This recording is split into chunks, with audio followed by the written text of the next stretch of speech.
자, 여러분 안녕하세요.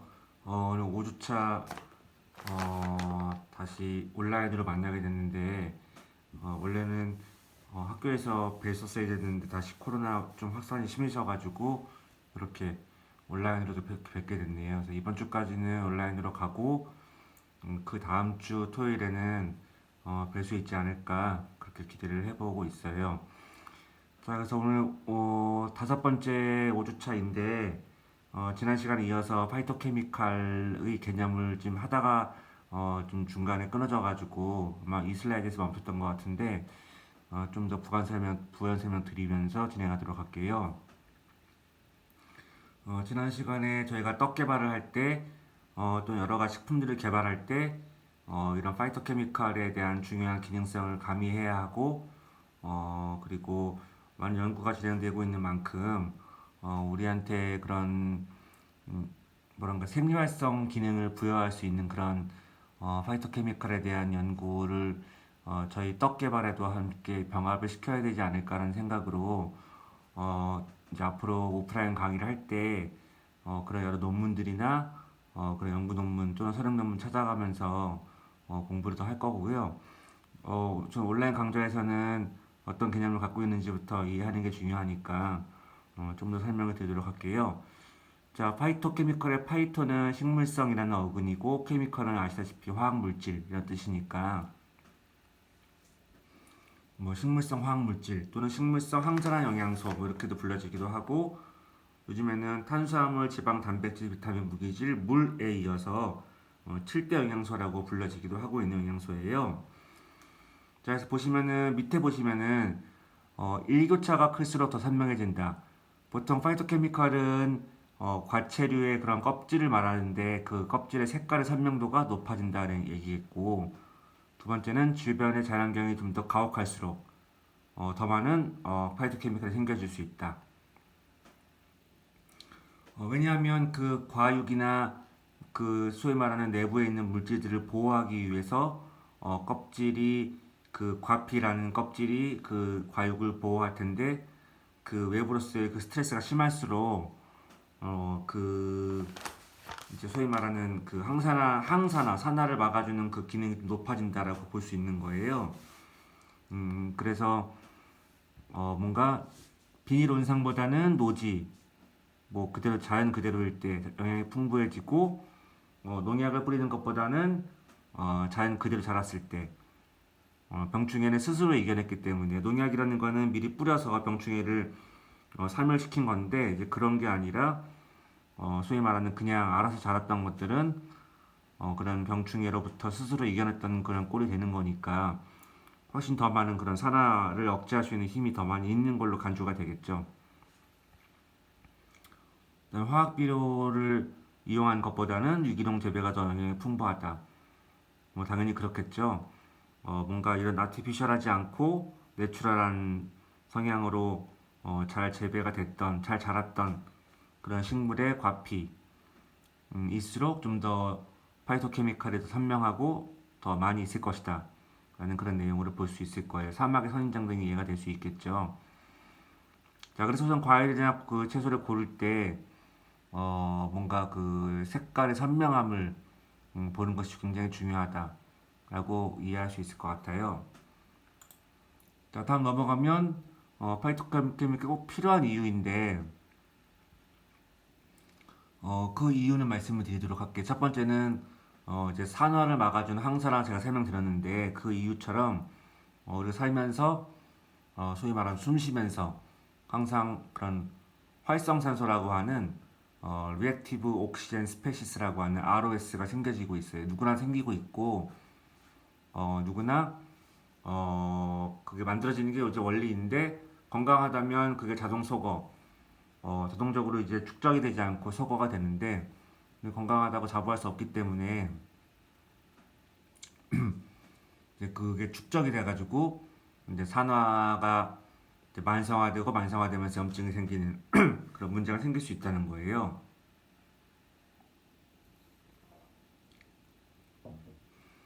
그래서 우리 조직이나 세포가 데미지를 입고 그 안에 있는 유전자까지 손상을 입게 되고 또 에이징이라고 하는 노화가 촉진이 되고 있는 그런 부정적인 효과들이 산화에 의해서 일어나는 것들이라 그래서 우리가 활성산소의 그런 장애를 막기 위해서 산화를 막아주는 엔타이옥시단트 즉 항산화 물질이 꼭 필요하다는 거죠. 근데 이런 파이토케미컬이라는 것들이 우리 몸을 섭취했을 때 우리 몸속에서 항산화 기능을 작용을 해서 이렇게 불안정한 산소인 리액티브 옥시젠 스페시스라고 불려지는 활성산소를 좀 억제해 줄 수 있다라는 그런 이유로 파이토케미칼이 중요하게 인지가 되고 있어요. 자 보시면은 활성산소는 왼쪽에 보시면 염증 등 산화 등을 일으키고 뭐 여러 가지 문제들을 일으킨다는 거죠. 그 이유는 뭐 사회적인 그 사회 뭐 도시에 있는 공해들 또는 뭐 인간들이 하는 음주와 흡연 또는 뭐 방사선 또는 자외선 등에 의해서 뭐 생성이 더 과하게 생길 수가 있겠죠. 너무 과도하게 운동할 때도 활성산소가 생긴다고 그렇게 되고 있고 또 뭐 과도한 스트레스 역시 몸에 해롭다. 네, 그런 이유가 되겠는데 항산화라는 거는 이제 우리 몸 속에 이제 항산화 효소계가 있어요. 내부적으로. 그래서 항산화 효소들이 있고 그것들의 지표를 높이기 위해서 여러 가지 활동들을 해야 되겠지만 어쨌든 간에 우리가 체내에 지니고 있는 항산화 그런 효소계가 있고 단백질이 있고 저분자 화학 물질이 있는데 외부로부터는 파이토케미칼을 많이 섭취함으로써 이러한 체내 항산화계를 높여줄 수도 있고 직접 이렇게 다이렉틀리하게 항산화 작용 기전에 영향을 줄 수도 있다고 얘기를 하고 있어요. 그 영양소 중에는 뭐 비타민, 무기질 같은 제 5대 뭐 3대 영양소 이외의 영양소들이 이런 항산화 기능을 많이 하고 있다고 뭐 연구 보고되고 있어요. 그래서 우리가 에너지를 부여하진 않지만 비타민과 무기질이 중요한 이유는 우리의 건강을 지켜주는 항산화 기전을 발휘하기 때문이다. 라고 이해하면 될 것 같아요.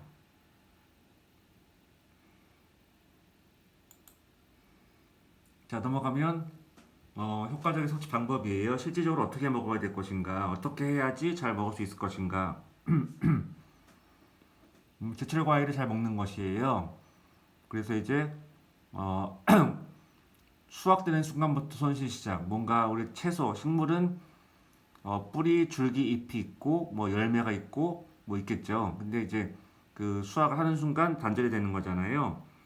이제 그러니까 원리적으로는 그때 바로 섭취하는 게 제일 가장 이상적인데 자 그게 불가능할 경우에는 너무 오랫동안 방치하지 않도록 되도록 이른 시간 내에 섭취할 수 있도록 하는 것이 좀 더 현명하다. 라는 내용이고요. 두 번째가 중요한데 아까 과유가 과피라 했을 때 색깔이 존재하는 건 전부 다 과피잖아요. 근데 이제 과피채 먹어야 많이 먹을 수 있다. 대부분 그럴 거예요. 사과 같은 건 사과 껍질, 귤이도 귤 껍질, 뭐 이런 식으로 껍질에 그 색깔이 부여되어 있고 색깔이 과육을 보호하기 위해서 외부로부터 스트레스를 이겨냈을 것이니 그 껍질 잘 먹는 게 중요하다. 현대 사회에서는 껍질째 먹을 때 뭔가 농약을 두려워할 수 있는 여파가 있기 때문에 농약을 뭔가 그런 베이킹 파우더라든가 아니면 소금, 식초 컨비네이션으로 잘 흐르는 물에 씻어서 농약을 잘 제거한 이후에 껍질째 먹어야 하는 현명함이 필요할 것이다. 라고 볼 수 있을 거예요. 자, 그 다음 다양한 맛이나 향, 색깔 등을 자연 그대로 섭취해야 한다. 그렇죠. 이제 색깔별로 먹으라는 얘기인 거예요. 그 과일도 뭐 소위 말하는 뭐 빨강, 주황, 노랑, 초록, 흰색, 검푸른색 여러 가지 있잖아요. 각각 다른 파이토케미칼이 들어있기 때문에 뭔가 한 가지만 편식이 아니라 다양한 색깔의 과일을 먹도록 노력해야 할 것이다. 라고 이해하면 될 것 같고요. 따라서 우리 식사 시에 다양한 채소와 과일을 섭취할 수 있도록 골고루 배분하여 먹어야 할 것이다. 뭐 그 말씀이겠죠. 뭐 비타민 C만 해도 뭐 딸기에도 있고 레몬에도 있고 귤에도 있고 감에도 있는데 어떤 하나의 식품만으로 섭취하는 것이 아니라 지금 방금 언급했던 여러 가지 과일들을 골고루 먹음으로써 다양한 그런 비타민 또는 다양한 파이토케미칼을 얻을 수 있다라고 이해하면 될 것 같아요. 자, 그래서 두 번째 패러그래프 보시면은 싱싱한 과일이나 채소를 고를 때에도 고유 색깔을 잘 살리고 있는 것을 선택한다. 자, 아까 서두에 설명드렸던 것처럼 그 파이토케미칼은 과피에 존재하고 있고, 과피는 색깔을 의미하고 있고, 그 색깔 선명함이 강할수록 그 소위 말하는 외부로부터의 스트레스에서 이겨낸 그런 항산화 기능이 강한 파이토케미칼로 볼 수 있으므로 우리 고유 색깔을 잘 따져보자. 지금 흐리멍텅한 색깔이 아니라 빨강이면 아주 빨갛고, 초록이면 아주 초록, 노랑, 뭐 검푸른색 등등으로 색깔의 선명함을 잘 판단해야 할 것이다. 다음에 두 번째, 가능한 한 신선 채소 과일 그대로 먹는 것이 좋다. 근데 예외는 토마토 라이코펜이라고 빨간색 그런 파이토케미칼은 조리한 토마토에서도 많이 섭취한다. 그렇죠. 이제 보통 토마토는 기름에 볶으라고 하잖아요. 기름에 볶았을 때 라이코펜 흡수율이 훨씬 더 많이 높아진다는 얘기고, 나머지는 뭔가 열에 그런 손상이 될 수 있으므로도 그렇고, 과일 자체를 생으로 먹는다는 거죠. 그래서 뭔가 즙 또는 주스인데 요즘 가공식품으로 뭔가 주스를 만들 때에는 뭔가 또 액상 가당이라든가 설탕 정제당이 들어갈 수 있으므로 그런 가공식품류보다는 직접 생으로 먹는 것 또는 직접 즙 짜 먹는 것 등으로 뭔가 그런 자연 속의 파이토케미칼을 일상생활 속으로 잘 흡수할 수 있도록 저희가 잘 현명하게 잘 배분하는 게 필요할 것 같아요. 자, 그래서 과일과 채소를 5번 이상 섭취가 권유한다. WHO에서 보고하고 있는 것인데, 그러니까 한두 번 먹는 것이 아니라 단발성으로 한 번 먹는 것이 아니라 기능을 발휘하기 위해서는 꾸준해야 하고 매일 먹어야 하고 심지어 매일 5번 정도 5가지 색깔로 먹여 권장하고 있는 바가 있어요. 즉 우리가 뭔가 그런 레토르트 식품이라든가 패스트푸드에 젖어 있는 뭔가 자취생활이라든가 가공식품이 많이 젖어 있는 그런 핵가족화가 되면서 더 그렇지만 슬로우 푸드에서 멀어지면서 뭔가 이런 직접 해먹는 음식이 아니라 간편 조리 식품들을 먹을 때 채소와 과일을 더 멀리하게 되고 자 그랬을 때 문제가 생길 수 있으므로 뭔가 다시 레트로화 될 수 있도록 채소와 과일 직접 생으로 먹을 수 있고 챙겨 먹을 수 있는 그런 현명함을 갖도록 애를 써야 될 것이다라는 말씀을 드리고요. 잡곡과 콩을 많이 먹는다. 그렇겠죠. 밥도 우리가 필수 아미노산이 부족한 백미밥이 아니라 뭔가 잡곡밥으로 뭐 귀리밥이나 현미밥이나 또는 콩밥이나 등등으로 잡곡을 가미한 그런 밥으로 주식을 먹는 것 중요한 것처럼 뭐 반찬이나 간식이나 등등으로도 채소와 과일을 얼마나 많이 먹고 있는지 그리고 채소와 과일을 전복한 떡개발이 얼만큼 와 있는지 많이 안 와 있다면 어떻게 어떤 식으로 접목을 해야 될 것인지에 대해서 이런 파이토케미칼과 우리 전통 식품인 떡과의 그런 좋은 컨비네이션 조화를 어떻게 이루고 어떻게 좋은 관능을 유지할 수 있도록 애를 써야 될지 저희 선생님들께서는 충분히 실제 떡 개발을 하고 계신 분들이 많고 전문가들이시기 때문에 이런 유용한 그런 생리활성 기능을 가미할 수 있는 방법에 대해서 함께 앞으로 오프라인 강좌 이후로도 뭐 논문을 쓰면서도 아니면 실제로 떡 개발을 위해서도 많은 그런 브레인스토밍을 함께 했으면 좋을 것 같아요. 자, 들리게 먹는 채소와 과일 개수를 늘리면 식물 내 알물 성분의 시너지 효과가 높아지 당연하겠죠. 뭔가 단품보다는 복수로 뭐 3개 이상 이렇게 좀 다양하게 우리 식사를 뭐 한 번만 하는 게 아니라 매일 하루 3번을 하기 때문에 뭔가 잘 조화롭게 분배해서 먹을 수 있도록 우리가 잘 계획을 짜고 그 계획이 일상화되면은 뭔가 건강한 식생활을 할 수 있는 방향성이 잡히지 않을까 그렇게 기대하고 있습니다. 자, 그 산업에 이용한다는데 그 산업이 이용이 돼야 트렌드가 바뀌게 되고 자, 우리의 건강 척도가 달라지게 되는 것들인데 자, 이제 보시면은 어, 산업 분야의 건강한 고소득을 이용할 것이다. 자, 보시면은 뭐 여러 가지 뭐 색깔들 지금 보시면은 컬러쌀, 뭐 검정보리, 무지개색 변신된 과일 등등 되어 있는데, 뭐 여기 보시면은 유전자 변형 대신 육종 교배로 개발된 다양한 색깔들의 옥수수들, 색깔의 연금 시설들에 의해 과거에 상상치 못했던 기이한 색상의 농산물이 개발되고 있다. 그렇죠. 이제 유전자 조작, 유전자 변형, 그 유전자 진 모디피케이션 관련으로는 좀 더 위험함이 있고 신중해야 한다는 그런 말이 있기 때문에 조심해야 한다 하고요. 하지만 육종교배로 개발된 것들은 이런 식으로 다양한 여러 가지 색깔들이 나타날 수 있다고 이렇게 기대하고 있어요. 그래서 우리가 이런 것도 산업 분야를 응용할 수 있는 거겠죠. 색깔의 변화가 중요하다 했으니까요, 아까. 자, 이건 뭐 의료 현장인데, 여기 보시면은 뭐 2011년 제주일보이긴 한데, 식물 색깔을 결정하는 파이토케미칼은 식물 자신이 벌레와 세균 등을 싸워 이겨내기 위한 생산된 물질로서 이것들이 인간의 건강을 지키는 데 도움이 된다는 연구들이 양산되고 있다. 제6대 영양소인 섬유소, 셀룰로스에 이어 7대 영양소로 각광을 받고 있다.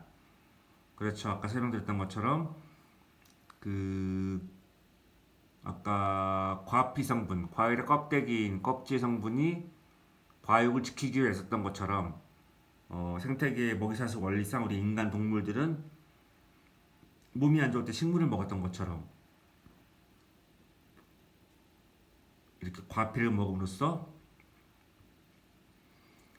우리의 건강, 산화가 되고 있는 그 거꾸로 가는 그 지표의 방향을 상산화가 되는 방향으로 이끌어줄 수 있을 것이다. 그리고 7대 영양소라고도 불려지고 있다는 그런 말씀이에요. 네. 2번 보시면은 19세기 중반부터 시작하여 지금까지 각각 세계 곳곳에서 하고 있으나 아직까지도 25만 종류 이상의 식물 중에서 단지 1%만의 파이토케미컬이 알려져 있다.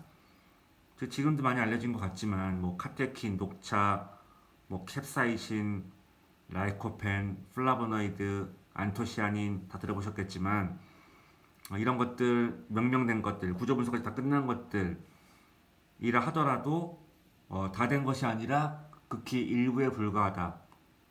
즉 앞으로도 굉장히 연구 분야가 무궁무진하고 세상에 있는 모든 식물들, 과일들의 그런 인체에 유용한 기능을 발휘할 수 있는 파이토케미칼은 연구가 지금도 진행되고 있고 앞으로도 가치가 있다 하는 그런 말씀이에요.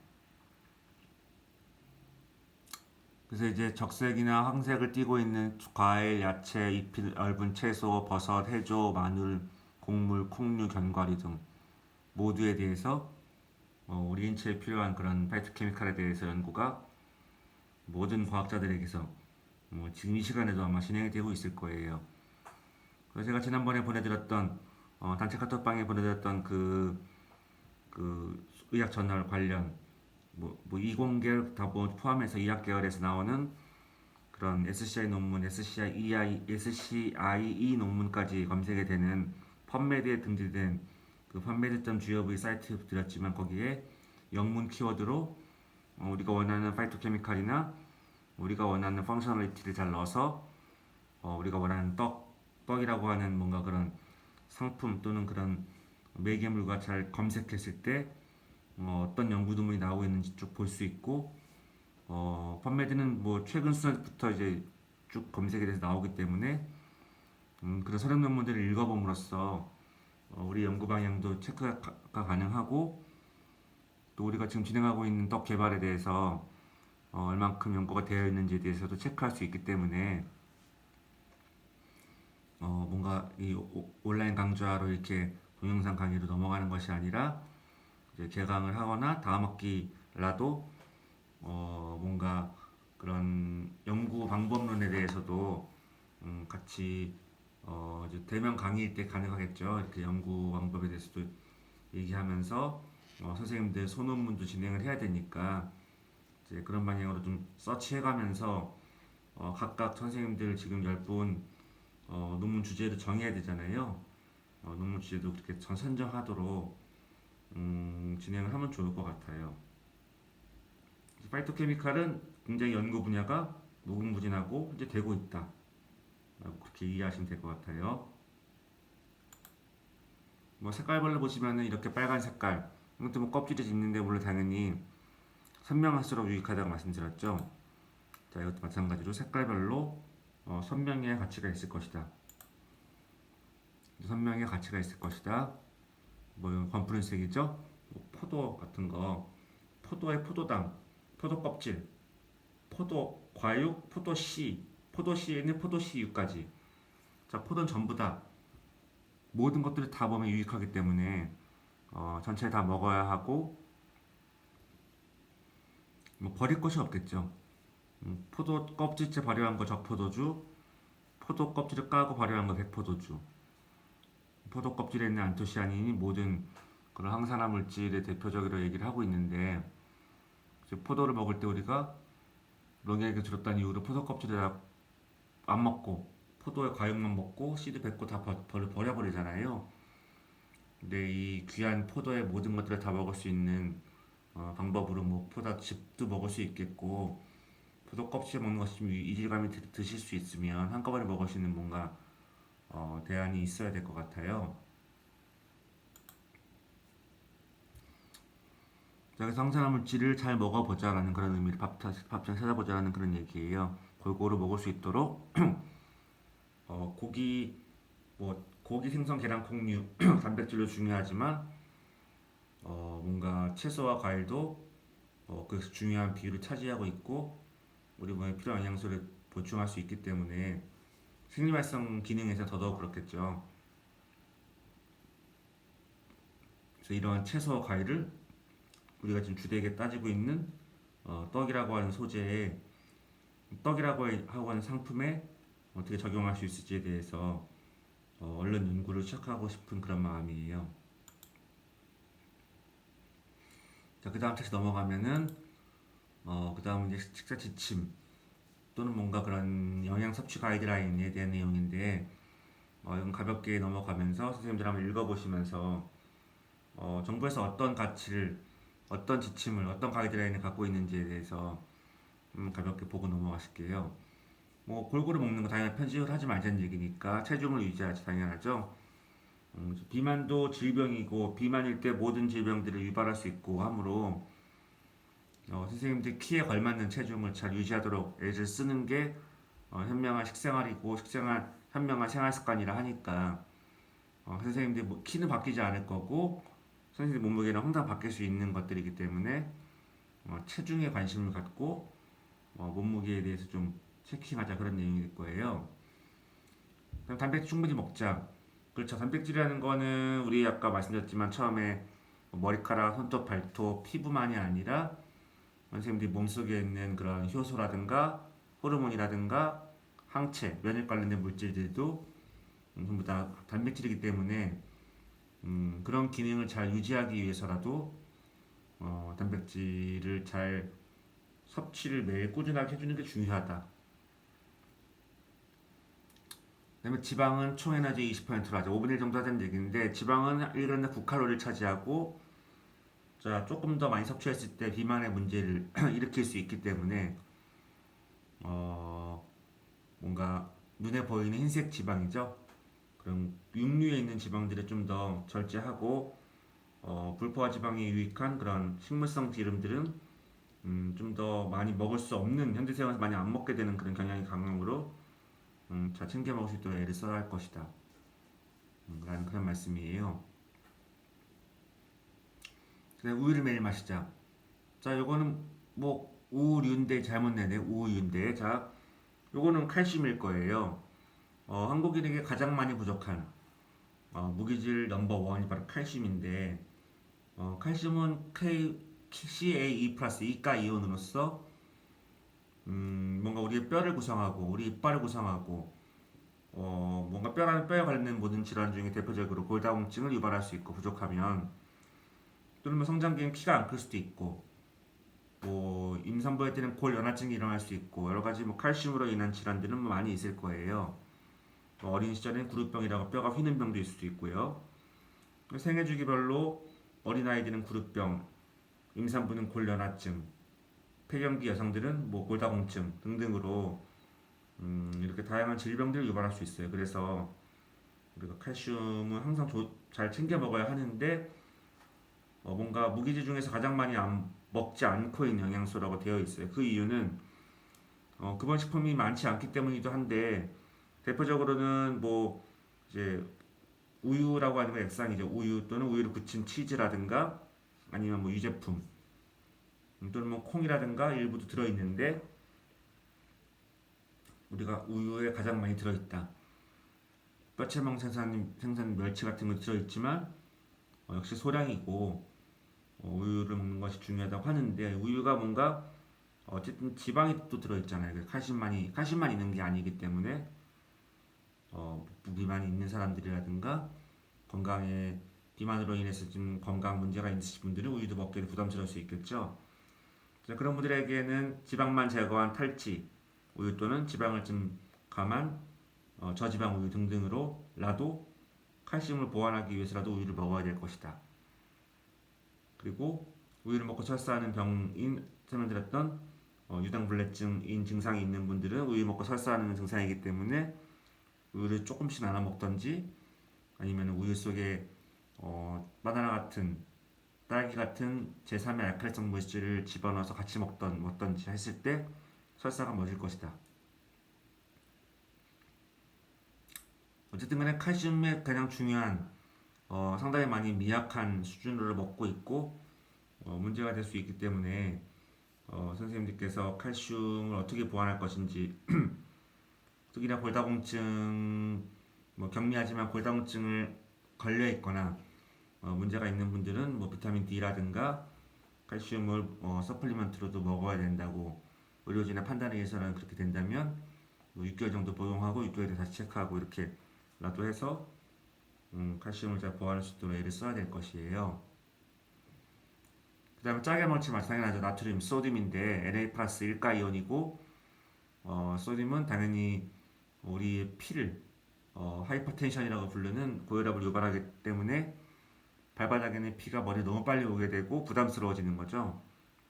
이제 그랬을 때 뭔가 그 여러 가지 동맥경화도 유발되면서 동시에 그런 것들이 올 때 대사증후군이 일어나고 소위 말하는 카디오베스큘러 관련으로 심혈관 관련으로 문제가 생겨서 지금 우리나라 현재 사망률 2, 3위인 뭐 뇌혈관 질환, 심장혈관 질환 등등을 유발할 수 있기 때문에 짜게 먹지 않는 국물을 덜 먹는 노력은 현실 생활에서 굉장히 중요할 것이다 라고 얘기하고 있어요.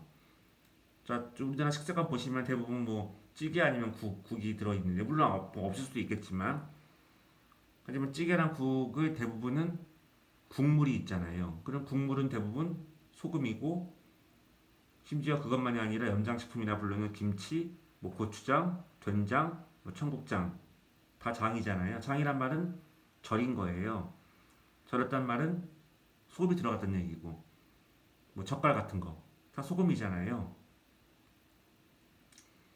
우리나라 그런 동아시아 계열 우리나라에서 먹는 음식들 중에서 가장 큰 맹점은 김치 같은 경우도 당연히 유익하지만 젖산 소위 말하는 뭐 유산균 들어있고 피부에 좋고 뭐 변비에 다 좋지만 짜다는 게 맹점이기 때문에 그런 연구 논문도 나와 있지만 얼마큼 먹어야 될 것인가 어떻게 먹어야 될 것인가 뭐 소위 말하는 양념속 같은 김치를 짜게 밥도 안 먹고 같이 그냥 막 먹었을 때 위암 발병이 높아질 것이다. 실제 높다. 그런 연구 논문이 있는 것처럼 김치도 짜고 국물도 짜고 국도 짜고 뭔가 반찬 짜고 뭔가 짜게 먹는 습관이 많다면 뭔가 소금을 많이 먹게 되는 꼴이 되는 거고 우리가 저염식 그렇게 강조하는 이유는 사망률 1위는 암이잖아요.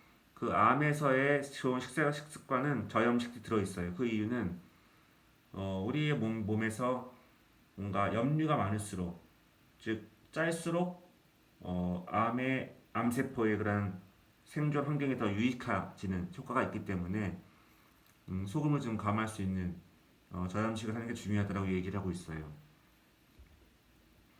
즉 소금은 뭔가 암의 그런 촉발작용을 할 수 있는 역할을 할 수 있기 때문에 적절한 수준이면 굉장히 유익하지만 뭔가 어퍼 레벨 이상으로 뭔가 과하게 어, 고염식을 먹을 경우에는 상당히 위험하다. 그리고 심지어 고염식에 적응을 한 경우는 하루 이틀 지나는 게 아니라 거의 만성적으로 짜게만 먹게 되는 경향이 있기 때문에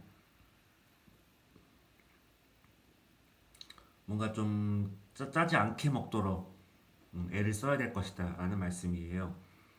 그래서 우선은 뭐 반찬이나 여러 가지 음식들을 조리할 때 소금을 덜 넣는 것이 우선 중요하겠고, 두 번째는 찌개와 국이라고 하는 그 한계에서는 그런 국물 위주가 아니라 건더기 위주로 먹는 수밖에 없다는 얘기예요. 그래서 우리가 음식물 쓰레기라 해도 소위 말하는 건더기가 쓰레기지 국물은 쓰레기라 부르지 않잖아요. 그런 것처럼 국물은 버릴 수 있잖아요, 그냥. 그러니까 국물이 뭔가 국물까지 다 먹어야지 복스럽게 먹는 것처럼 인지가 되고 있는 부분도 있지만 뭔가 그게 또 습관이 됐을 때는 또 그게 문제가 될 수 있으므로 국물 위주가 아니라 건더기 위주로 먹어야 하고 뭔가 정말 짜게 먹었다면 그 소듐과 상부적으로 보완이 될 수 있는 포타슘이라고 불려지는 K 플러스 칼륨이 들어있는 뭐 감자라든가 바나나라든가 등등으로 보완해서 소듐이 잘 오줌에 빠져나갈 수 있도록 그렇게 먹는 것이 중요하다. 실제로 K 플러스 그 포타슘 이온은 고혈압 치료제를 임상적으로 사용할 때 이용되고 있는 그런 부분이에요. 그래서 근데 이미 그런 클리니컬한 단계 넘어갔을 때는 이미 머리 아픈 단계고 우리 일상생활 식탁 내에서 일상적인 생활 습관일 때 잘 조절할 수 있는 게 제일 현명한 방법이겠죠. 병원을 찾지 않고. 그래서 선생님 드시는 것들에 대한 한번 반성을 한번 해봐 보시고 내가 어떤 걸 더 좋아하고 어떤 걸 먹었는지 보통 그런 푸드 다이어리 같은 거 하루 세끼 뭘 먹었는지를 14일 정도 그러면 2주잖아요. 2주일간 뭘 먹었는지 체크하고 얼마나 먹었는지 캡처해서 내가 뭘 좋아하는지 내가 뭐가 부족한지에 대해서 한번 당장 지금부터라도 한번 선생님 드셨던 건데 모든 것들 먹을 때 2주간만 귀찮겠지만 캡처해 놓고 어떤 영양소를 위주로 먹었고 어떤 영양소가 부족한지에 대해서 한번 체크 받아보는 건 중요할 것 같아요. 그것이 24시간 해상법이라 불려지는데 하루 먹었던 거를 요즘 휴대폰으로 찍거나 아니면 메모해서 음식을 먹었던 종류, 양, 시간 뭐 등등으로 뭐 칼로리까지 계산하면 좋겠죠. 그런 것 다 계산해서 물 먹는 것까지 포함해서요. 내가 얼마나 하루에 물을 먹는지, 내가 하루에 어떤 반찬을 어떻게 먹는지, 내가 좋아하는 페이보릿이 뭔지, 내가 아예 싫어했던 게 뭐가 있는지 체크할 수 있어요. 그래서 뭐 매일 체크할 수는 없지만 14일 정도만 체크했다면 14일만으로도 선생님들의 패턴을 이해할 수 있고 그 패턴별로 반성이 되는 거니까 얼마 짜게 먹었는지도 볼 수 있고 내가 어떤 영양소가 얼마나 부족한지에 대해서 알아야지만 우리가 보완이 될 거잖아요. 그냥 막연하게 고칠 수 없기 때문에 뭐 14일 정도는 선생님들께서 직접 한번 좀 딱 정해놓고 캡처하는 방식으로 한번 체크를 해보시는 것도 중요할 것 같아요. 자, 그 다음은 치아 건강을 당연하겠죠. 뭐 치아 건강 잘 그때그때 챙겨서 한 번 된 연구 끝까지 가는 것이기 때문에 임플란트로 가면 갈 수도 있겠지만 본인의 치아를 잘 유지해서 잘 건강하게 이끌어가는 게 중요하겠죠. 그 다음 기호식품인 술, 담배, 카페인 음료 등을 절제하자.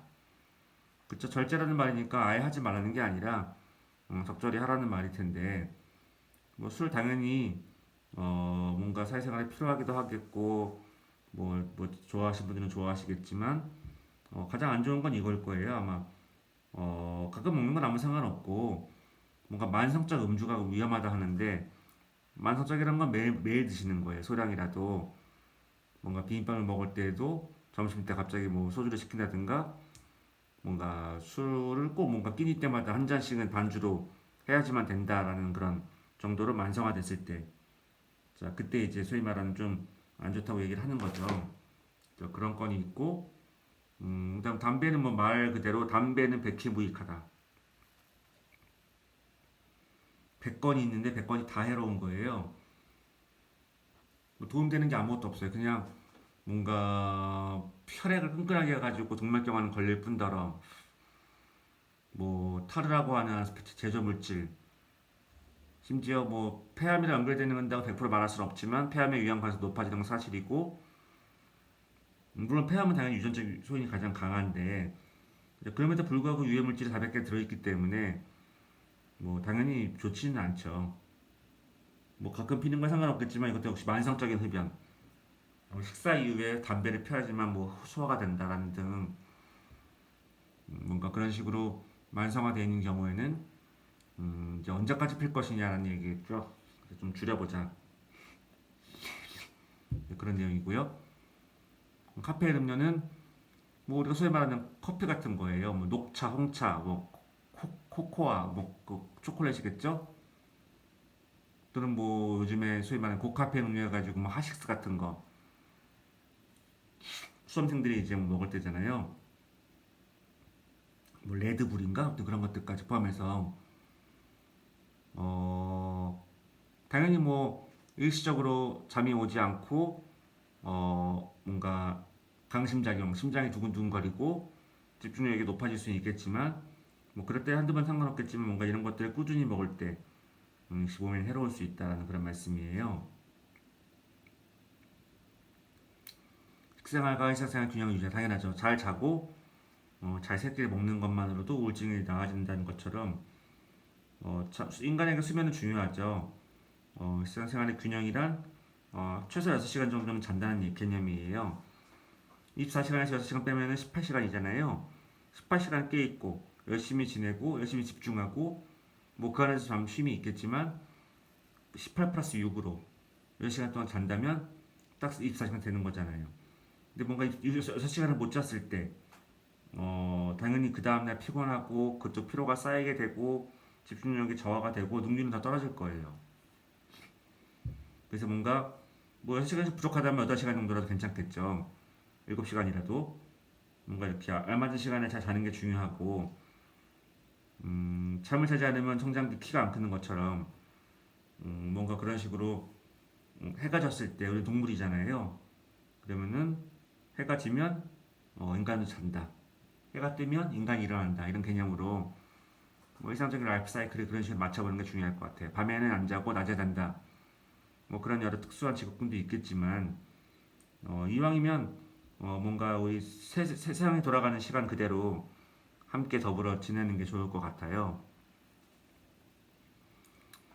자, 그래서 잘 때는 이제 뭐 불 끄는까지 사람들이면은 불을 잘 꺼놔야 뭐 불 하나 켜고 자는 사람들은 일부러 없겠지만 뭐 그렇게 노출될 경우에는 뭔가 유방암이라든가 이제 그런 것들 노출되기도 쉽다라는 그런 보고도 되고 있어요. 그래서 현대 사회의 여성들이 예전 여성들에 비해서 임신도 많이 안 하지만 그러니까 아이를 많이 안 낳았다는 얘기죠. 우리 예전 할머니 세대들은 뭐 10명, 9명, 8명씩 낳는데 우린 지금 나만이 나야 두세 명이니까 또는 뭐 금혼, 기혼 뭐 아이를 안 낳는 경우도 있고 뭐 결혼 안 하는 경우도 있기 때문이라도 그렇겠지만 그럼 임신을 안 한다는 얘기는 어 임신하는 동안에 안 하는 게 10개월 동안 280일 동안 월경을 안 할 거잖아요.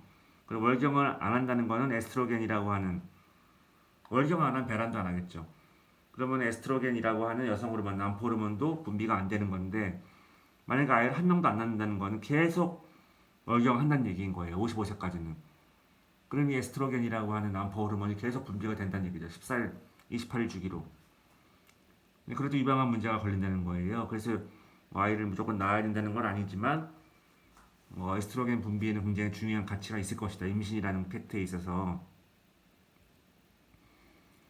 그리고 아까 말씀드린 그 빛, 너무나 빛에 노출되어 있을 경우에도 유방암 문제도 된다고 하는 것처럼 뭐 현대 사회가 되면서 고도화되고 편리해지면서 좋은 점도 생겼지만 현대 사회로 인한 그런 질환들이 많이 생기는 것들은 예전과 비교했을 때 뭐가 달라졌는지에 대해서 잘 비교 검토해 보면 나올 수 있을 거예요.